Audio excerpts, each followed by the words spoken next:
मंडळी, देवबाग म्हणजे कोकणातील असे एक गाव आणि समुद्रकिनारा जिथे आपण एकदा जाऊन आलो की त्याच्या अगदी निसर्ग सौंदर्याच्या प्रेमातच अक्षरशः पडून जातो। मंडळी, काय नाही आहे इथे, अथांग निळाक्षार समुद्र, स्वच्छ पांढऱ्या रेतीचा लांबच लांब पसरलेला समुद्र किनारा, किनाऱ्याच्या बाजूला असलेली उंचच उंच नारळाची झाडे, नारळ, सुपारी, काजू आणि आंब्याच्या बागांनी सजलेलं हिरवगार गाव, गावाच्या दुसऱ्या बाजूला समुद्राला येऊन मिळणारी नदी, नदी आणि समुद्राचा संगमच, समुद्रातील बेटावर असलेले सिगल पक्षी आणि खोल समुद्रातील डॉल्फिन मासे। मित्रांनो, काय सांगू आणि काय नको असं होऊन जातं या देवबाग बद्दल। तर आज हाच सर्व निसर्ग आणि देवबागची मी संपूर्ण सफर तुम्हाला घडवणार आहे। आम्ही आमच्या प्रवासाला सकाळी 8 वाजता सुरुवात केली। मुंबई ते देवबाग साधारण 500 किलोमीटर अंतर आहे। मुंबईहून देवबागला जाण्यासाठी आम्ही मुंबई गोवा हायवेलाच पसंती दिली, कारण मुंबई गोवा हायवे आता हा बऱ्यापैकी चांगला झालेला आहे आणि खूप सुंदर निसर्गही अनुभवता येतो।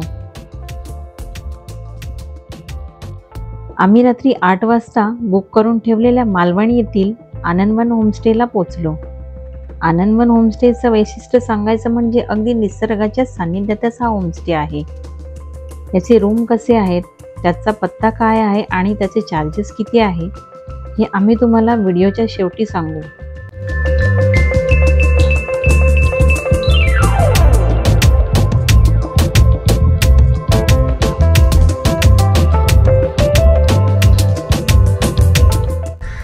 आम्हाला इथे मालवणला पोचायला रात्री खूप उशीर झाला, तर आम्ही सकाळी सर्वजण उठलो, फ्रेश झालो आणि आता नाश्ता करायला निघालो आहोत बाहेर।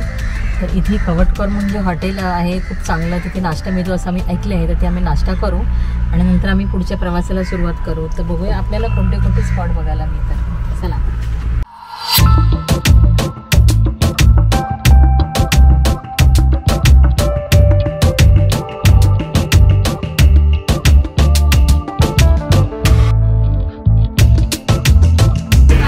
अनिता, तू काय खाते? रुद्राक्ष, तू काय खातोय? मिसळ पाव। मिसळ पाव। रुपाली, तू? मी खावण्याची चटणी। अभंग? मी पण मिसळ पाव। आणि सूर्यकांत? कांदे पोहे। कांदे पोहे सूर्यकांतची फेवरेट डिश। चला, मी खाणार आहे घावणे। मी आज घावणे खाणार आहे। आपला नाश्ता आला।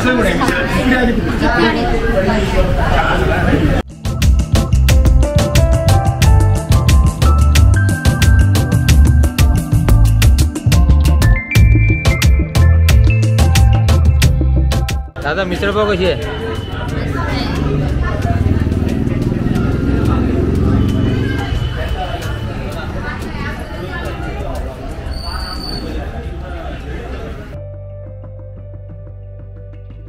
आपला नाश्ता वगैरे आता करून झाला आहे, तर आपण आता चाललो आहोत देवबाग बीचला।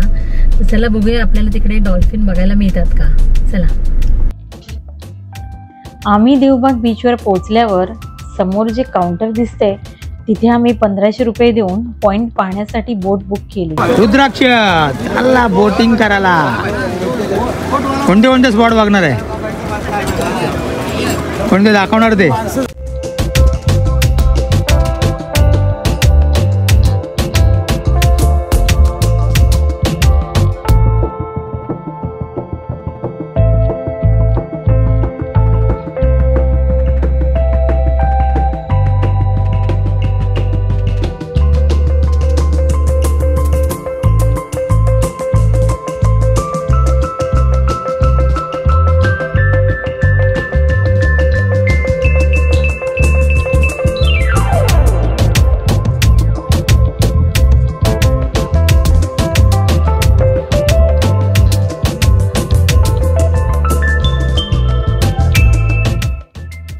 बोटीवाल्या दादांनी आम्हाला पहिला पॉईंट पाहायला नेला।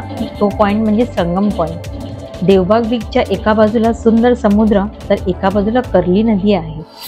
समुद्राला कर्ली नदी जिथे मिळते तो पॉईंट म्हणजे संगम पॉईंट। लाटा आणि वाहते पाणी यांचा संगम म्हणजेच संगम पॉईंट।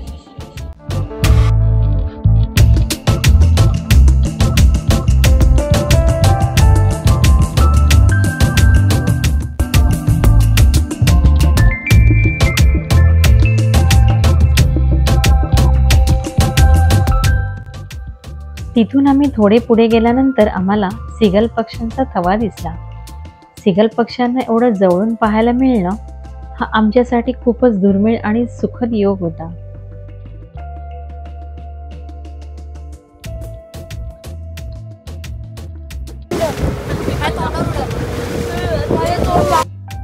तिथून आम्ही निघालो डॉल्फिन पाहण्यासाठी. पण बराच वेळ प्रतीक्षा करून देखील आम्हाला डॉल्फिन काही दिसला नाही. परंतु समुद्राच्या लाटा बोटीला अशा काही आपटत होत्या. त्याला घाबरून रुद्राक्ष आम्हाला म्हणाला, चला मला डॉल्फिन दिसला, आता आपण निघूया इथून.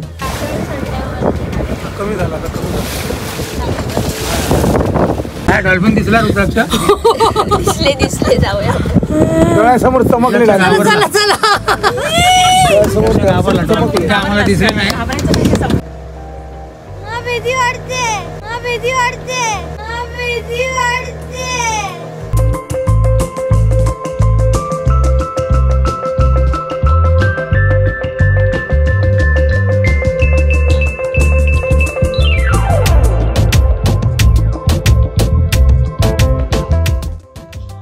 समुद्रातील तो बोटीचा प्रवास खूपच मस्त होता. थोडं पुढे गेल्यावर बोटवाल्या दादांनी बोट क्रोकोडाईल पॉइंट जवळ नेऊन थांबवली. इथला समोरचा डोंगर आणि नारळाच्या झाडामुळे मगरीची आकृती तयार झाल्यासारखी दिसत होती.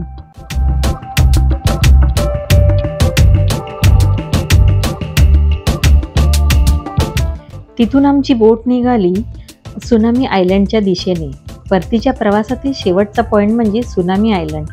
नाव ऐकून 2004च्या सुनामीची आठवण झाली ना, त्यामुळेच हे बेट तयार झालेले आहे.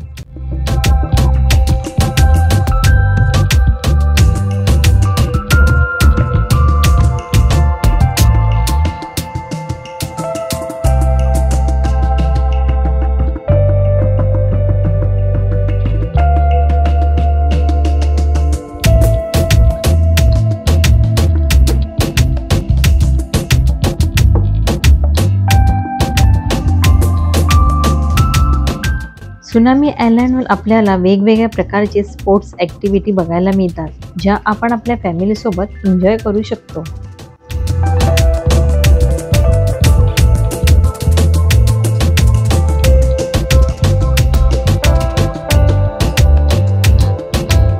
तसेच इथे स्पोर्ट्स ॲक्टिव्हिटी प्रमाणेच खाण्याचे छोटे छोटे स्टॉल्स देखील आहेत, जिथे आपल्याला वेगवेगळे खाद्यपदार्थ खाण्यासाठी मिळतात.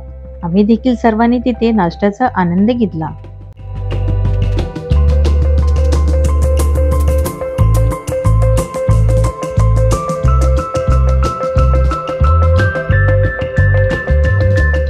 तिथला समुद्र आणि आजूबाजूचा निसर्ग याच्या अगदी प्रेमातच पडल्यासारखे वाटले.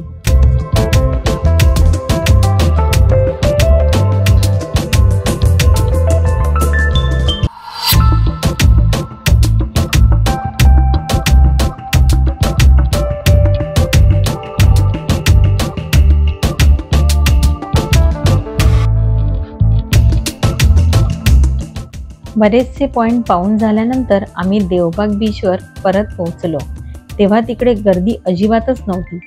अगदी आपला हा प्रायव्हेट बीच आहे असेच वाटत होते. समुद्राच्या पाण्यात भिजल्यावर दिवसभराचा थकवा अगदी दूर झाला.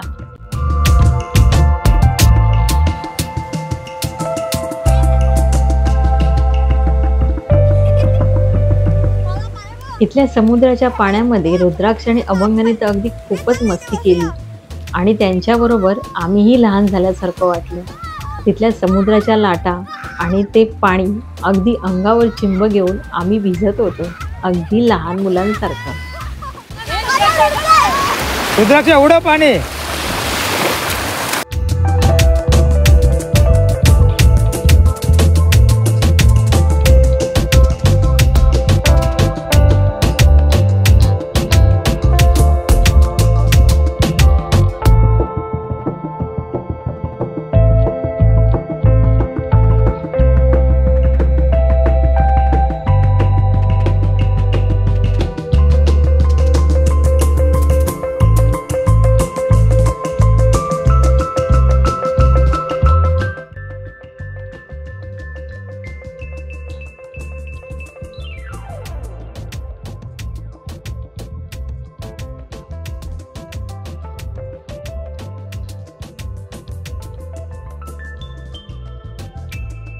आम्ही आता जिथे उतरलो आहोत आनंदवनमध्ये, त्या आनंदवनमध्ये आमची रूम कशी आहे हे तुम्हाला दाखवते. चला या.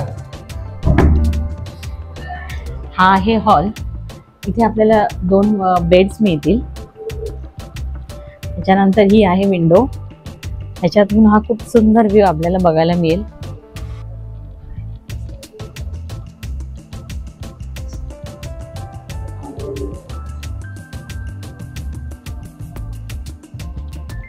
त्याच्यानंतर इथे वरती बघाल तर खूप छान POPचं काम वगैरे केलेलं आहे. लाईट्सही खूप छान लावलेले आहेत.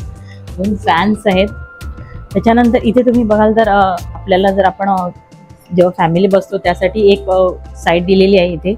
त्याच्यानंतर पुढे याल तर एक बेडरूमही आहे. हा बेडरूमचा व्ह्यू इथून चांगला आहे. इथे आपल्याला एक बेड मिळेल आणि आपल्याला हवे असेल तर अजून बेड्स वगैरे इथे अवेलेबल्स आहेत. त्याच्यानंतर एक किचनही आहे छोटंसं. ह्या लोकांनी इथे आपल्याला एक किचनही अवेलेबल करून दिलेलं आहे. त्याच्यानंतर बाथरूम दाखवते. हा बाथरूम आहे. बाथरूमही स्वच्छ आणि नीटनेटकं आहे आणि इथे गरम पाणी छान अवेलेबल असतं. तर ह्या रूममध्ये आम्ही 6 जण तरी राहिलो होतो. तुम्ही अगदी आपण म्हणाल तर 15 जणही राहू शकतो. व्यवस्थित अशी व्यवस्था आहे. ह्यांची सर्व्हिसही खूप छान होती. जेवणही आम्हाला खूप छान दिलं आहे आणि व्हेज नॉनव्हेज दोन्ही यांच्याकडे जेवण मिळतं. नाश्ताही छान आहे. तुम्ही इथे या फॅमिली बरोबर आणि स्टे करा. खूप छान हॉटेल आहे आनंदवन. अगदी मस्तच आहे, सुंदरच आहे.